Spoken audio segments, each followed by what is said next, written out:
You all have an F, unless, of course, you decide you don't want one.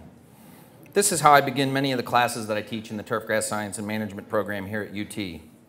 I've been intrigued by the challenge of getting students to take charge of their learning and to stimulate them to explore the material that we cover. Students tend to do what I call grade calculus, and it sounds something like this. I only need a 70 to get a B in this class. I did it. You probably did it. Well, there's a few of you out there that had an A in every class and you didn't do it. But I got interested in this idea of using game dynamics to spur student engagement because I've been a gamer my whole life. And after hearing Seth Prebach give a TED talk about building a game layer on top of the world, where he described how one could use common game dynamics to change behavior, I had kind of a light bulb moment and wondered if this would work in class. To define game dynamics or mechanics, they're tools, techniques, or widgets that are used as building blocks for gamifying something. In this case, in the definition, a website or an application, or for me, a class. And you may be sitting there thinking, I'm not a gamer, I don't play games, it's not for me. But you do. You play games. Things like Sky Miles or one of those cards that you have on your key rings that always get torn up and fall apart. And these are just simple examples of gamified activities that occur in everyday life. And our students are playing too. Whether you're talking about something like a lottery scholarship, for example, that you get for performing well in high school, or playing fantasy football with friends, or just take a ride on the T and see how many folks have their phones out playing games. They're playing games literally all the time. And some of these games can be quite complex. There's an online game called EVE Online, and this ship here takes 8 weeks of real-time construction by hundreds of people in a coordinated effort and costs a little over $7,500 in actual dollars. And recently, one group of players assassinated another group's leader, stole their ship and weapons, totaling over $16,000 of virtual property that they had paid real money for. So how do we handle that?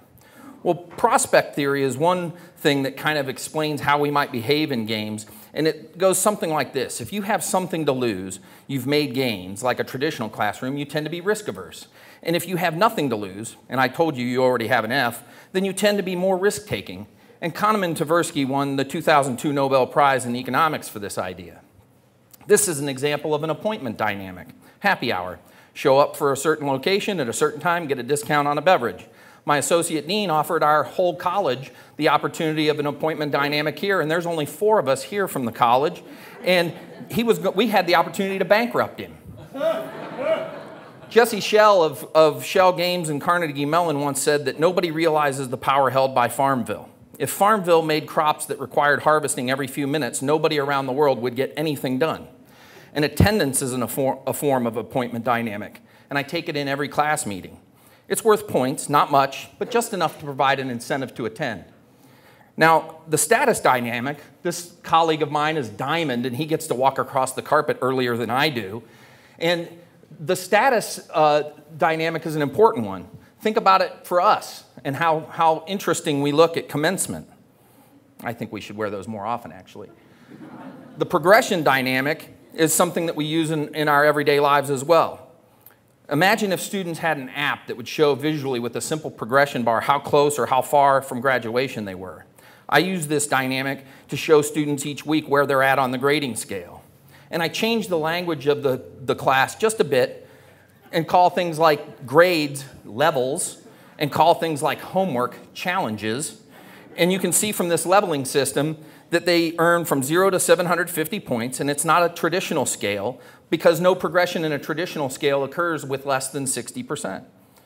Some of my assessments in class include things like class participation with a punch card, where when somebody participates, I punch the token. And you can tell when students start figuring it out when they start actually trying to volunteer and talk. The challenges are binary. It's acceptable or it's not. That's the way work works. It's not, you know, oh, you got an 80 on that report. That's okay. So they seem to understand that.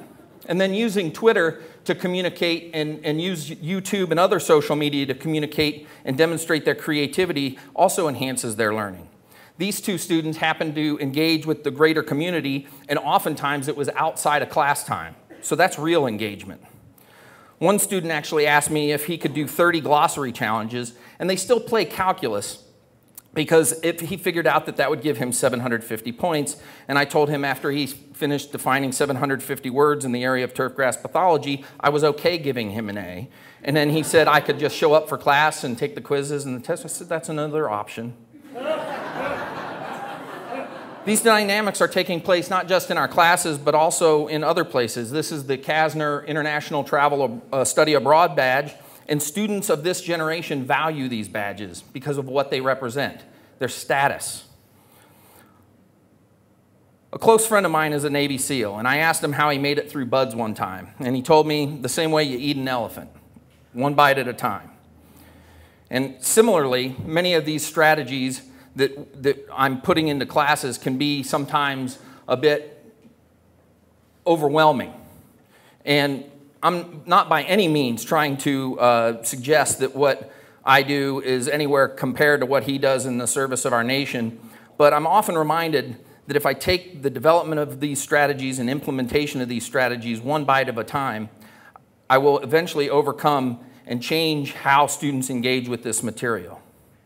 So finally, thank you so very much to Provost Martin, Dr. Steyer, Dave Golden, Sarah Reppert, and the rest of the OIT folks for sponsoring and putting this evening on. It's always been fun to attend these, and I've been honored to be asked to give one. Thank you.